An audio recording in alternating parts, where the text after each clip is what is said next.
This is Anthony. And this is Anton. And we have special guests this episode. We have the brothers Troy and Rashad from Earn Your Leisure. Welcome to the podcast, brothers.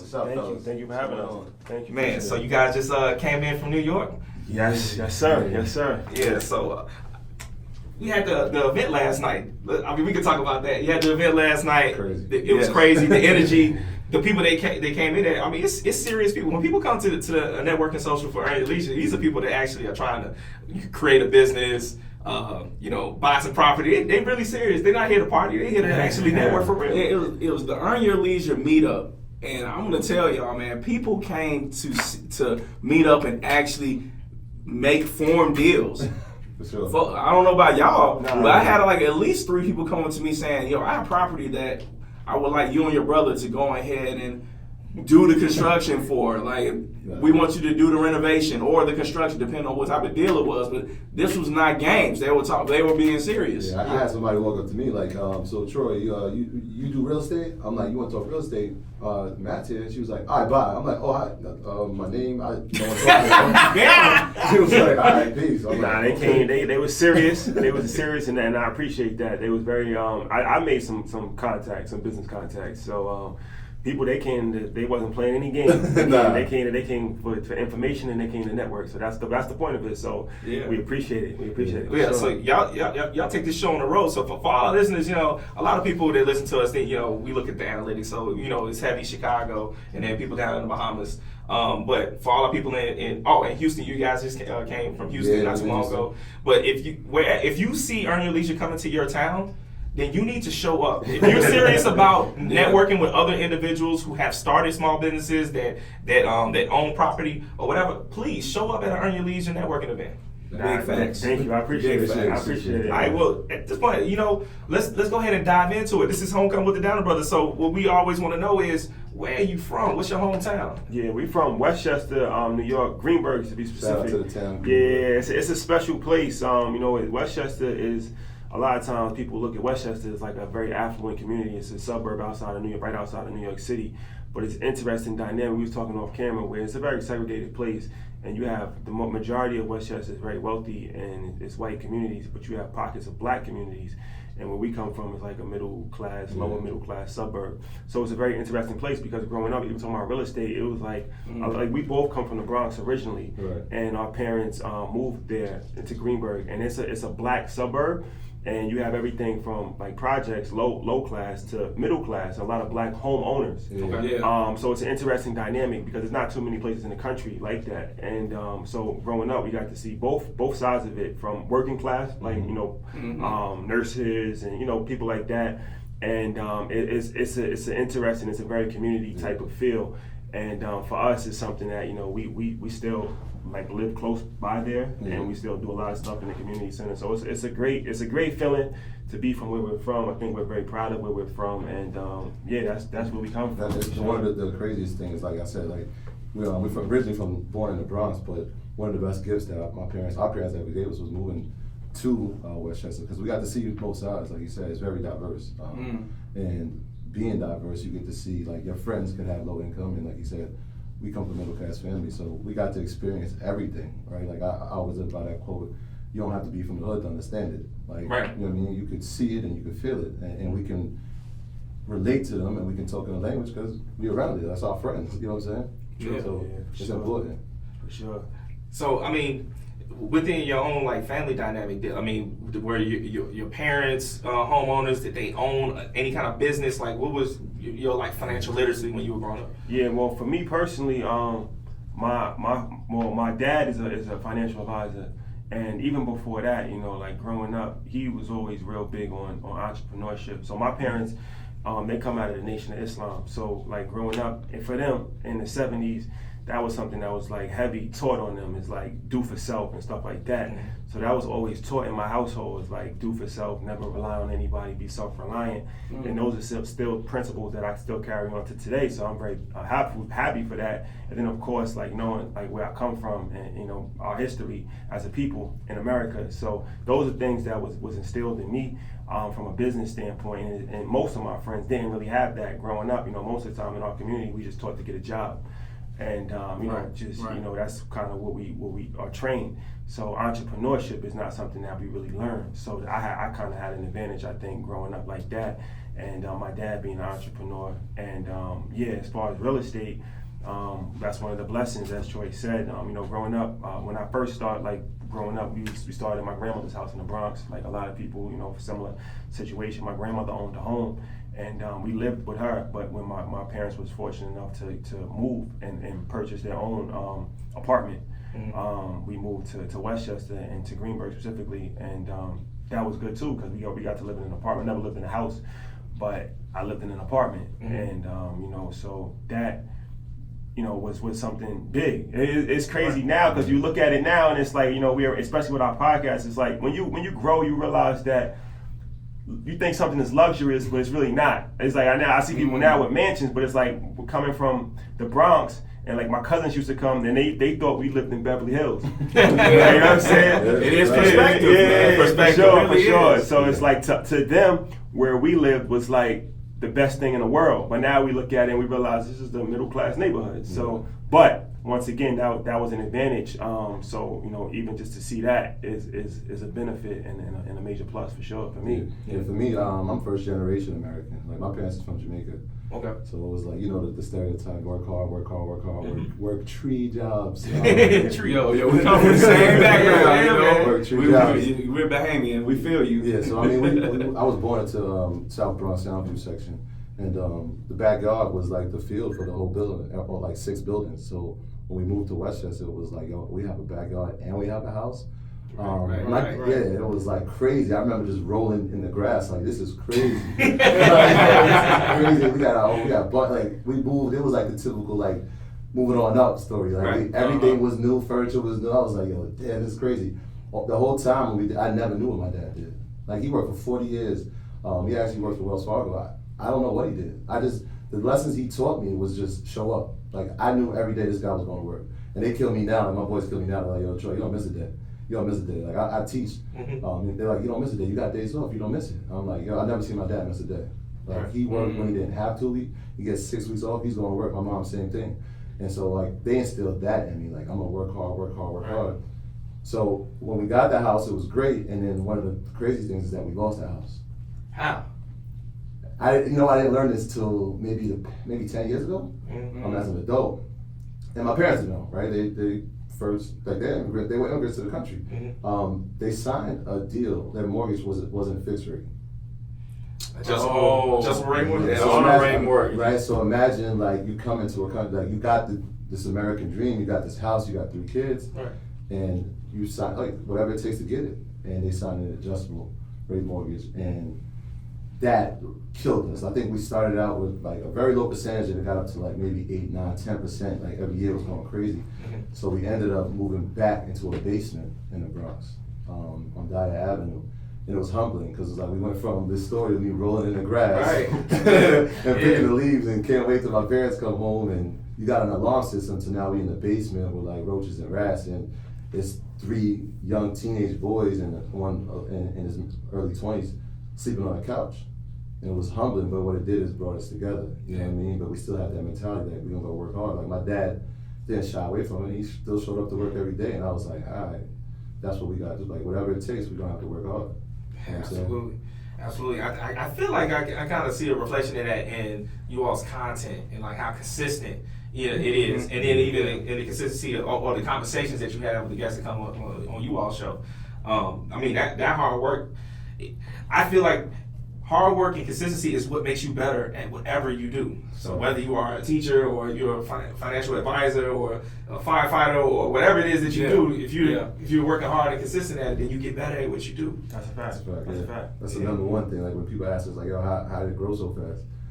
Like that's it. Consistency and hard work, man. You gotta be consistent. That's a fact. Yeah.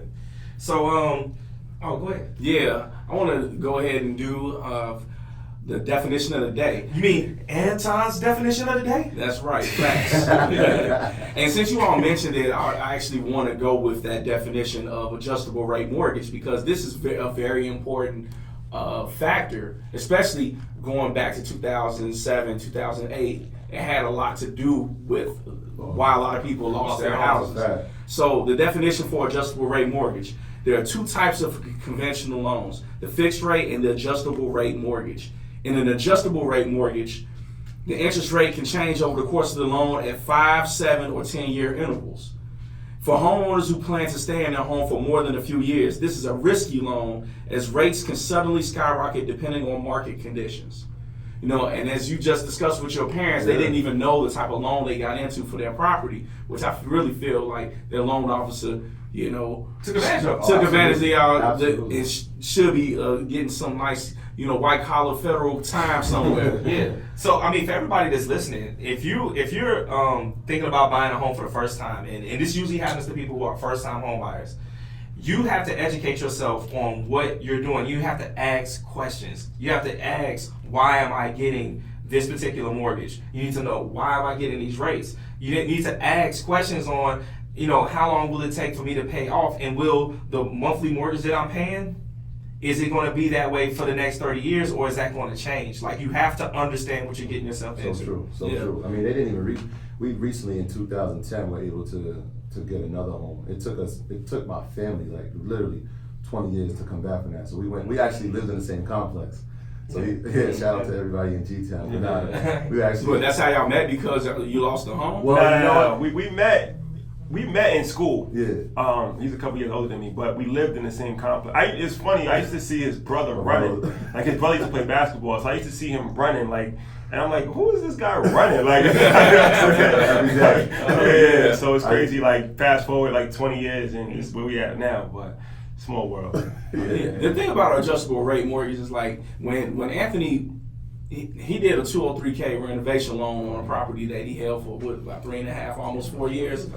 A 5-year arm works for that, because you know you're going to get rid of that house eventually. It's all about intentions. It's about intentions. You have to be intentional about whatever move you make. Oftentimes people get arms because the mortgage is a lot smaller than their 30-year option, because they should present you both options and let you know what the mortgage is going to be. Like, oh, well, I'd much rather pay this for on a 5-year arm, not knowing that it's going to balloon immediately. Right. So to be clear, to rewind that, to be clear, I did not get an arm. I just got a 203K, renovation loan, and it was a 30-year mortgage. I knew what it was going to be, even though when I moved into it, I had every intention after 2 years to be able to sell that property and walk away tax-free. You know what I'm saying? No capital gains on the transaction, which shot the Downer brothers into our present situation.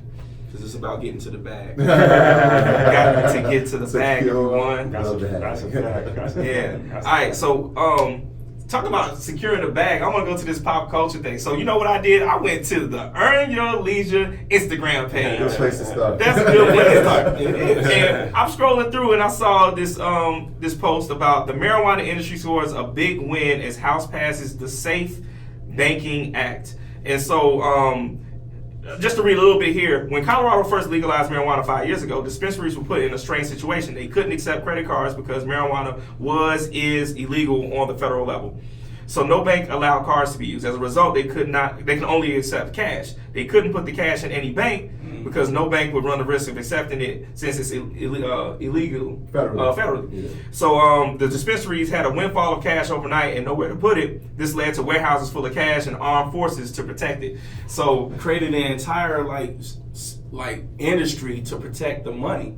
So there's a lot of jobs. So there was a lot of jobs created. But still, who wants to have a Fort Knox, that you have to protect 24/7 like that? Right. So, I mean, billion-dollar industry. Billion-dollar industry. So hopefully, well, let's rewind this now. It only passed in the House, so we still need to get through the Senate and then signed by the president in order for this to be official, so that we can relieve all these people in the marijuana industry that currently have a whole army to protect all this paper money. Yeah, for sure. Well, first of all, whoever wrote that is extremely talented, right? Exactly. But nah, it's interesting because that's one of the things that have been holding the marijuana industry back is that you can't. It's like a catch-22. You're making all this money, but what can you do with it, right? And it's still not legal on the federal level, and it's some legal on a state level. It's a lot of stuff. So we feel like, at least I feel probably Troy the same way. Once that goes through and banks are 100% allowed to just do business directly, Right. I think it's a domino effect. It's only a matter of time before it becomes legalized nationally, because it's too much money, and it's too much money for everybody not to be making. Yeah. That they're already, marijuana's already there everywhere. So, I mean, this was a great political tactic. You talk about money.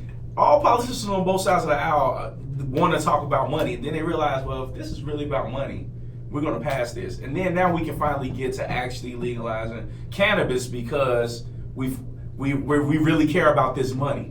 Yeah, this is my prediction. My prediction is that in 4 years, by 2024, that this it's going to be completely legalized, because it's just because the money's coming in. And look at the states, especially when you got a state like we're here in Illinois. Recently, right? Right. It's Yeah. January 1st, 2020. So if it's marijuana is legal, Right. recreational. Yeah, recreational. Medicinal as well. It's already medicinal. Oh, okay. So, the city of Chicago, third largest city in the country, when the money starts coming in and people see the other states, it's just inevitable. Yeah, and it's important too. We actually did an episode on that. Shout out to Al Harrington. People need to really, if they're thinking about getting in the industry, they need to really do their research, because it's not easy. It's not easy. It's very difficult. It takes a lot of capital. It's very difficult. And there's restrictions. Like we know in New York State, like one of the regulations is that you had to have a farm for 20 years. And we're like, have a farm for 20 years, like To prevent the people who actually have been hurt by this industry, You know what I'm saying? It was from like- being able to participate in the legal. Right, so once it gets legalized, you want to get in the industry, no, that's the first regulation. You got to have owned a farm for 20 years. We don't even know people that own a house for 20 years. Like, Right. So there's a lot of... We never seen a farm. I haven't seen a farm. Never but, seen a farm. So like that's one of the things. I think he was saying in New Jersey, you have to have, what was it, 2 million from liquid capital? 20 million. 20 million? And he's like, I'm a former NBA player. I don't have that. Like, so how does the average Right. person? So Right. like, it sounds great, like it's an opportunity, but you make sure you do your research and make sure you have a great business. Yeah, that's strategy. my thing too. It's like it's all right. I don't really care if it gets legalized or not, honestly. But if we gonna get legalized, we got to see who's gonna benefit from it getting legalized, right? Because it's like, all right, we legalize it, but if we're not benefiting from it, it might as well stay illegal. Like, if it's like, Right. Well, some of the things that I like, and hopefully Illinois can be like an example for the rest of the country, is that they're going to expunge the records of non-violent marijuana offenders. Yeah. So that's a start, right? Yeah. So now people can actually get jobs. That allows them to actually participate in the industry that they understand here in Illinois, and then also creating grants in Illinois. They created grants around that legislation. Yeah. It was actually part of the legislation. Part of the legislation Cool. for small business owners in well, I don't know if it's all communities or if it's minority communities, but they made money available to minorities to be able to create businesses. So that's both at the farm level, that's at the manufacturing level, and that's at the dispensary level. So Illinois is a certain amount of each of all three of those. A certain amount of each one has to be I don't know, what is it, 10, 15% of those licenses that are given out have to be to minorities. Okay. Right. That's good. So the fact that there's anything that's made away for minorities is an example Yeah. for the rest of the country. yeah, that's a fact. That's good. Because Al Harrington, he was telling us that 1% of the marijuana industry is owned by black people. Like 1%, as far as like I forgot, like surprise. Right. Yeah, and I want to shout out one of our classmates from U of I in Champaign, Portia Middens. She owns the Coffee Pot out in Western Oregon in Sumter. And she opened it back in 2016. It's still running big, and she actually does Workshops here. Workshops She here in came out to Chicago to do workshops So, by educating people in order to come Out into this in industry. Oregon? Yes. That's great. That's what Al's doing this format. Yeah. Right. Yeah. Yeah. But what you said is important too. There's a lot of jobs in the industry, right? If you're not an owner, which we would love everybody to have some ownership in it, there's plenty of jobs, growers, developers. There's a lot of things you could be doing in the industry too. Yeah, You gotta educate yourself. Sure. Cool. So, all right, at this point, we want you all to tell us your dream, plan, execute moment. Now, the reason why we even have dream, plan, execute moment, because that's our motto, dream, plan, execute. We dream about what we want, we plan for it, and then we go out and take action to execute on it. So, if you all can just give us a dream, plan, execute moment, and you all's like, Yeah, sure. Well, we talking about the podcast. We got our podcast, Earn Your Legion, and it's crazy because I actually just put this on my Instagram story. I was cleaning up my apartment the other day, and I saw I had a sheet of paper from January. I think it was actually from December, and it was January's action plan. And like every month I try to do an action plan, and the action plan was to like launch the podcast.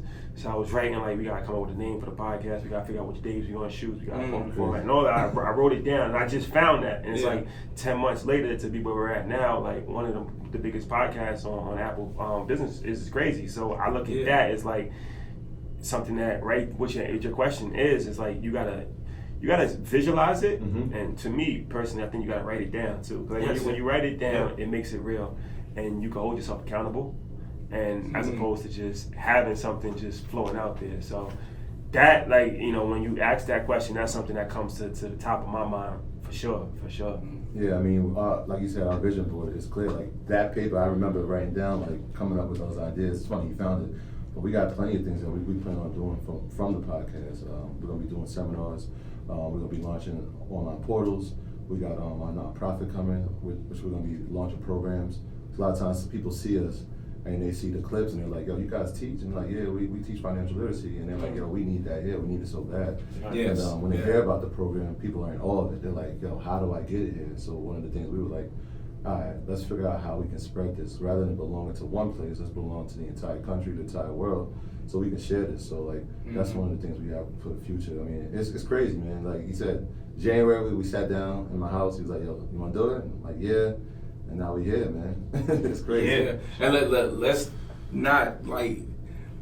We need to underscore the fact we're talking about the number 18 podcast in business out of 10,000 podcasts, and I need to give y'all some big ups for that, man. Appreciate it, for man. real. Yeah, and I mean, what's happened in the last so we started our podcast just 3 months ago. What's happened so far is, you know, we started reaching out to other influencers who are in our lane, business, real estate, financial literacy.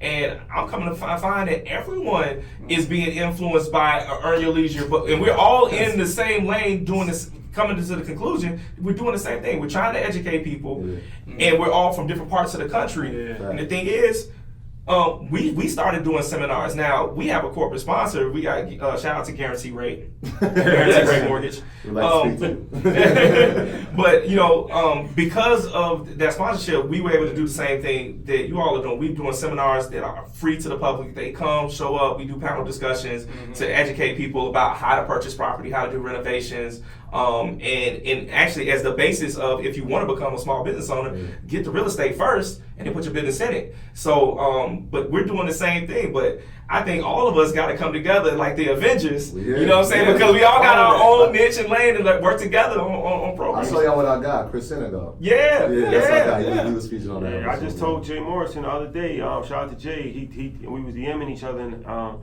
he's like, "Thank you for your support. I appreciate." I'm like, "United we stand, divided we fall," and that's a fact. And it's like, we're stronger together than we are separate. So I feel like there's enough room for everybody, and like you said, we all have the same message but different ways how we deliver it. Right. We're from different parts of the country, so it just makes sense for me to have a united front. We still got a lot more people that need to hear us, and that's why we need to be spread out across the whole country. Yeah. Right. And actually, it's been brought to our attention by Rashonda Scott, Black Wealth Renaissance. Who else? Who else am I thinking about?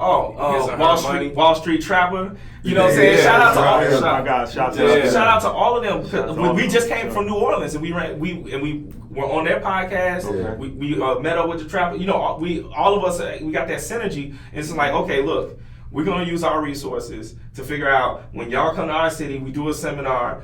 We get these corporate sponsors to fund it. We put money in everybody's pocket, and then we make this free game available to the public so that they can do what they're doing. That's honorable, man. You know what I'm saying? I think that's the way.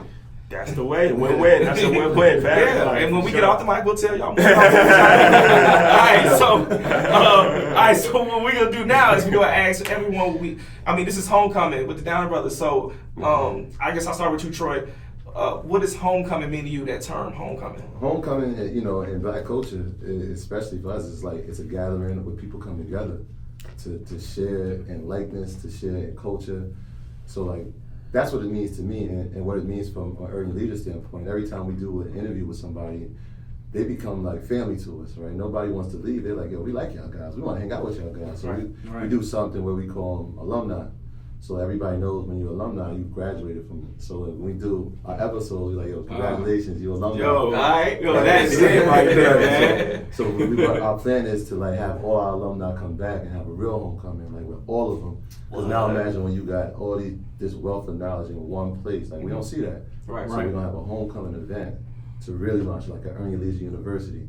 We got that. That's actually our thing too, Earn Your Leisure University. But like it's gonna be a homecoming event in that sense. Man, y'all from New York. That you know that made me think of that picture from back in the day during the Harlem Renaissance where everybody's on the steps. Exactly. That's the vision. Sure. That's the vision. Bro, that's a homecoming right there. That's the vision for sure. Like that picture is legendary. For sure, that's a fact. Yeah, That's a fact. yeah. We remember we actually said that. I was like, yo, we gotta do that and have everybody with the same like attire on, just looking like, yo, this is the new generation of this. You know what I'm saying? So yeah.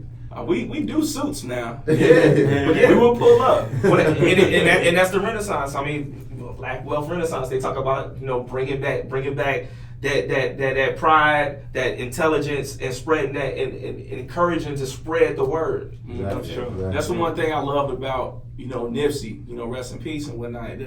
When he made it fashionable and made it popular for entertainers and people in hip hop to speak openly about their business investments and the properties that they were buying, things like that, and it started getting bigger and bigger. I was like, man, That's the trend. that's it. That was the trend we want. It was like how 90s hip hop was constantly talking about positive things about black people and whatnot. It was man, we need that. Yeah, definitely. Yeah, I think that's where we at right now as far as financial literacy in season right now. Right. With the entertainers, and so hopefully it's not a fad. Hopefully it's something that stays in season forever because we need it. But it's a good time to spread the message of financial literacy because people are open to it, and I think the entertainers play a major part in it. Our culture is really dictated by entertainment. They are super. So there's no way around it. So once Jay-Z makes an album like 444.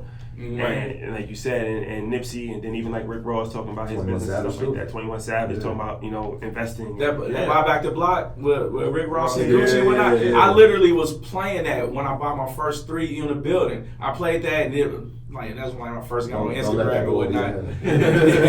And I'm playing that. I had my 3-piece suit on. I started shouting out, like my realtor, Rachel Ruffin. I was shouting out like the bank and whatnot, Illinois Service Federal, they're now GM Bank, but they were a black owned bank, and they still are. They still are. But they're Ghanaian, still black. And I was shouting them all out, I was just super proud. And I was thinking to myself, man, Rick Ross made a song like that in a time like this. Yeah, we need to, and I need that to stay that way. Yeah, people miss it. Like he's been saying that for years as far as Wingstop. Like how many years has he been saying I'm been feeding lemon pepper? Like he owns it. So like that's what we try to do is like decode the message. It's like he's telling you he owns a Wingstop. He owns a bunch of them and he owns Checkers. Like don't let that go over your head. Right. You know what I'm saying? Right. Yeah, for sure. All right. Well, now that we've established, what you all feel about homecoming. We always ask our guests when they come in, we know you guys are from New York. What is a homecoming cause or organization that's addressing a particular issue that you guys care about and want to support and, tell people about it? Yeah, for sure. So one of our alumni, actually, Nicole Russell, shout out to her. She has a foundation called Precious Dreams Foundation, and what it does is it supplies comfort items to homeless and foster children. So a lot of times, even growing up in rough neighborhoods, if you have a family, that's still a blessing. You gotta count our blessings at all times. A lot of people don't have family; they don't have parents at all. So, she gives them, items, and it helps foster and homeless children. And she's actually having a gala on the 16th if anybody's in New York. But even if you're not in New York, you can still donate and show some support. So I think the website is preciousdreams.givesmart.com. So yeah, that's something that we're definitely going to get behind, and if anybody else would like to get behind, I think it's a worthy cause for sure. Hey, y'all pause it, rewind it, get that website. That's right. You can follow her too. She's on Instagram as well, at Nicole Russell. Yeah, for sure. All right, well that's dope. I feel like we've accomplished all the goals. I mean, we got Earning Leisure. First of all, the fact that Earning Leisure is here, period. Right? Yeah, man. They came to Chicago, and when I knew that they were coming to Chicago, I was like, yo, well, actually, I had already got your number because when you were going to Houston, I was like, trying to just, hey, this is the Black owned art gallery, blah, blah, blah. And you guys did whatever you did, and you linked up with Chris Senegal just like we did and all that kind of stuff. Yeah. But if anything that you guys learned from this episode, that I want you guys to learn from this episode, one is network. Right? Because we began this episode telling y'all about the fact that Earn Your Leisure came here and did a networking event, and we co-sponsored and pushed our crowd to be there, and we told other people to tell other people to come, and it was a great event. And networking is the reason why Earn Your Leisure is on this podcast today. Another thing too is financial literacy. There's the reason why Earn Your Leisure exists, the reason why Homecoming with the Downer Brothers exists is for people to become financially literate and make better decisions so our whole community can get better. Right. So, thank you for coming on Homecoming. Yeah, absolutely. This is our first interview, so that's kind of crazy. Really? Is it? Well, we did a radio interview. Radio. You did a radio interview? Podcasting. Podcast. So you heard it here first, man. Homecoming with the Downer Brothers, Earn Your Leisure, Troy, Rashad, first time on somebody else's podcast. Right. Happy here first. Well, first and foremost, thank you guys for supporting us as well. Thank you for supporting us last night, and we appreciate you for sure. Hey, it's just the beginning, brothers, because we got some ideas to run past y'all. So y'all know it ain't over. It's not over. And so and that's that. You know what? Tell them where they can find you if they don't already know. Yeah, for sure. So earnyourleisure.com is our website, and that has links to all of our outlets. We're on all of our major outlets. We're on Apple, Spotify, Google, YouTube. Our YouTube channel is Earn Your Leisure. Instagram page, Earn Your Leisure. Facebook, Earn Your Leisure. Everything is Earn Your Leisure. Twitter, Earn Your Leisure. Where you get the merch at? EarnYourLeisure.com. And also, we have a workshop coming up too in New York, but it's going to be live streamed for anybody, anywhere in the world, and that's going to be on 10/17. It's going to be for first-time real estate investors financing information for first-time real estate investors. So you can, once again, go Earn Your Leisure events tab and register for that. So that's all of our information right there. Run by one of our alumni, Matt Garland. Yeah, shout out to MG, the mortgage guy, for sure. He was in the house last night too. No doubt. I definitely talked to him. Yeah, we definitely have to link up with him. Also, get him on Homecoming with the Downer Brothers. So that just about wraps it up for us. This is Anthony. And this is Anton. And this is the Downer Brothers. And you can find us at thedowningbrothers.com. And we're on just about every podcast platform. And we'll be looking forward to hearing from you all. So make sure you go ahead and get in the comments. Talk to you soon.